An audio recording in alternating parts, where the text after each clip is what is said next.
என்றும் அன்புடன். அன்பே சிவம்.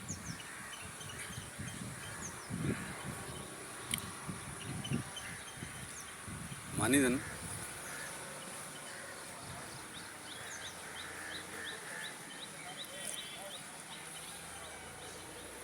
இந்த பூமிக்கு விளையாட வந்தான். இந்த பூமியில் விளையாண்டு வெற்றி பெறணும். என்ன விளையாட்டு விளையாண்டா வெற்றி பெறலாம்? ஜாதி விளையாட்டோ, மத விளையாட்டோ, அரசியல் விளையாட்டோ, நாட்டு விளையாட்டோ, மாநில விளையாட்டோ, மொழி விளையாட்டோ, இந்த விளையாட்டு விளையாட வரல. வேறு ஏதாவது விளையாட்டாக இருந்தாலும் சரி,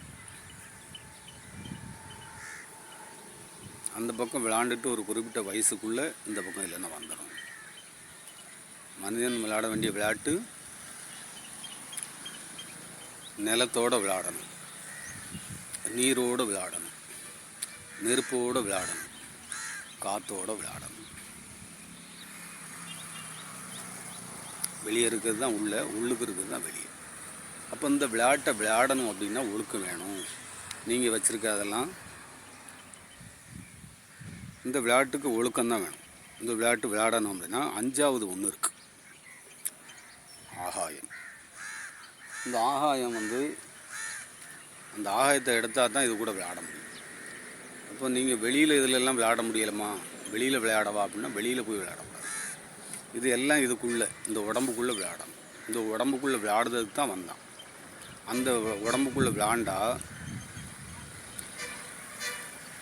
பிரச்சனை வராது, நோய் வராது, துன்பம் வராது, துயரம் வராது, நிம்மதியாக இருக்கலாம். அதை நோக்கி தான் மனிதன் ஓட வந்தான். ஆனால் மற்ற இதில் ஓடிட்டான்.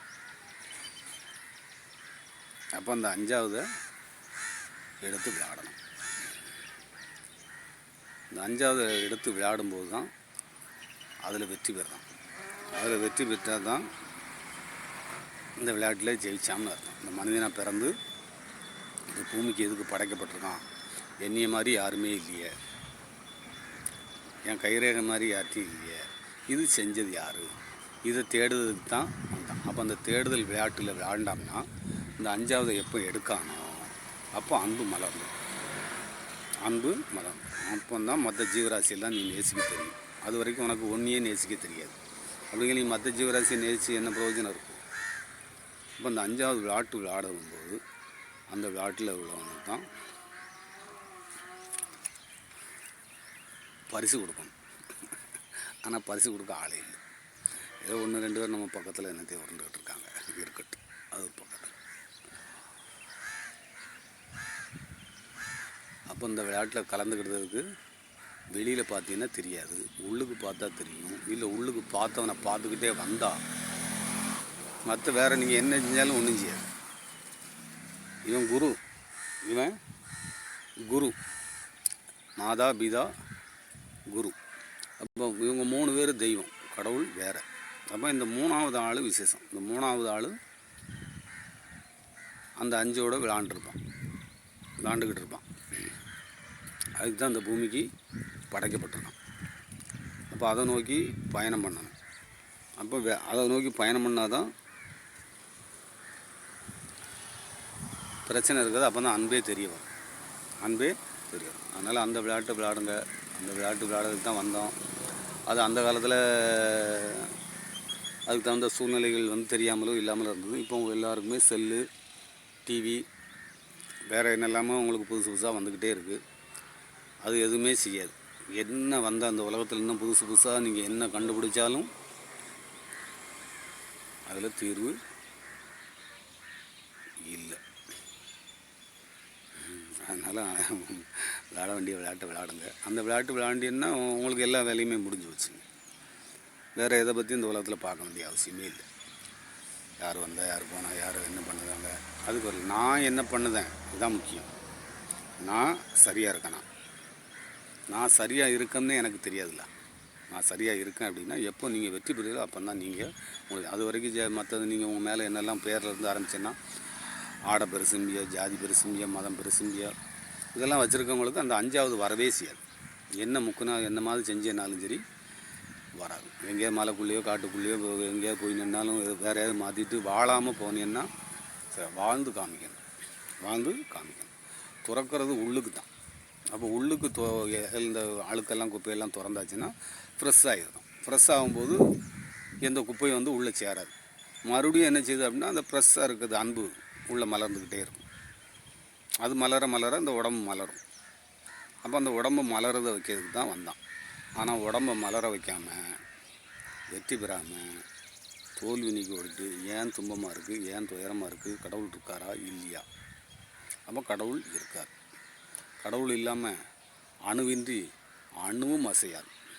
சிந்திச்சா தான் புரியும். சிந்திக்கலை அப்படின்னா ஏதாவது ஒரு கட்சி பெருசும்பியா, அந்த கட்சி பெருசு, இந்த கட்சி பெருசுன்னு கடைசி எல்லாம் வெளியில் உங்களுக்கு எல்லாமே பெருசாக இருக்கும்போது தவிர நீங்கள் பெருசாக இருக்கவே மாட்டீங்க. நீங்கள் பெருசாகிட்டேன்னு இந்த உலகம் உங்களுக்கு. நீங்கள் பெருசாகலைன்னா நீங்கள் வச்சுருக்கிறது அத்தனையும் என்ன செய்யணும்னு நீங்களே பார்த்துக்கோங்க. பக்கத்தில் வந்து அவங்க ஜாதியாக இருக்கலாம், இல்லை மதமாக இருக்கலாம், இல்லை அரசியல் அவன் ஒரு அரசியல் கட்சி தலைவராக நீங்கள் ஒரு இது இருப்பீங்க. 2 பேரும் வாக்குவாதம் தர்க்கம் தான் பண்ணி எதுக்கு என்ன நடக்குன்னே உங்களுக்கு தெரியாது. யார் வெற்றி பெற்றால் நீங்கள் என்ன செஞ்சிருவியா? இல்லை அவங்க வெற்றி பெற்று அவங்க நல்லா இருப்பான், இல்லை நல்லாமலாமல் இருக்கான். நீ அவங்க பார்க்கக்கூடாது, ஒன்றை தான் பார்க்கணும். ஒன்றை தேடி வந்த. அப்போ ஒன்றை தேடினா மற்றதெல்லாம் அங்கே நல்லா இருக்குன்னு உனக்கு தெரிஞ்சிடும். எல்லாமே மலர்ந்து தான் இருக்குது. சொர்க்கத்தில் தான் இறைவன் எல்லாத்தையும் படைச்சி வச்சுருக்கான். எல்லாருமே சொர்க்கத்தில் தான் இருக்குது. ஆனால் தேடணும். மனிதன் தேடி தான் அதை பிடிக்கணும். 6 கடக்கணும். 6 கடந்தால் 7, 7 கடந்தால் 8. அப்போ 6 கடந்தால் 7 கடல், கடலை கடந்தால் 8. அப்போ இதுக்கு தான் வந்தான். இது இருக்கா இல்லையா அப்படின்னா இங்கே தர்க்கம் பண்ணால் வாக்குவாதம் பண்ணால் அப்படிலாம் ஒன்றும் இல்லை அப்படிலாம் சொல்லிவிட்டு இப்படியே தான் ஓடணும். ஓடிட்டு அதில் அப்போ அவன் சொல்லி வச்சுட்டு போயிட்டான், நீ சும்மா இருந்தால் சுகமாக இருப்ப. எங்கே சும்மா அது இப்படி உட்காந்துருக்கதா? இல்லை, உள்ளுக்குள்ளே சும்மா இருக்கும். அப்படி உள்ளுக்குள்ளே சும்மா இருக்கும்போது சுகமாகிடுவேன். அப்போ அதுக்கு தான் அங்கே ஓடுது. சுகமாவதுக்கோ சந்தோஷமாவதுக்கோ நிம்மதியாவதுக்கு தான் மனிதன் என்ன ஓடிக்கிட்டே இருக்கான்.